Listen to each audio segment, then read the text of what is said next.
কাল সন্ধ্যায় নিয়ে আসছিল ছাগলের জন্য এই যে খাবারগুলো, মানে ঘাস, বাড়ির সামনে খুব একটা বেশি ঘাস দেখতেও পাচ্ছি না, আর ছাগলটাকে সুন্দর ভালো করে একদম একটু যত্ন করে খাওয়াতে হবে, তাই না?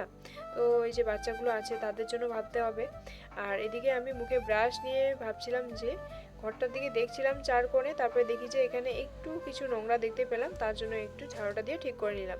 তারপরে চলে আসলাম ছাগলটার কাছে, এই যে খাবারগুলো নিয়ে আসলাম, এগুলো কিন্তু রাত্রিবেলা মানে বাইরে ছিল, আবার এখন আমি দিয়ে দিলাম কিছুটা। দেখছি যে আমি খেতে পারছি না, তো তার জন্য ভাবলাম যে এটাকে সুন্দর করে কেটে নিই, কেটে নিয়ে যে যেগুলো জায়গা নরম আছে, মানে এই জায়গাগুলোকে নরমগুলো কেটে দিচ্ছি, আর বাকিগুলো যেগুলো ওগুলো শক্ত হয়ে গেছে, মানে শক্ত আছে, ওইগুলো কিন্তু খাবে না, ওইসব আমি কেটে আলাদা করে রেখে দিলাম।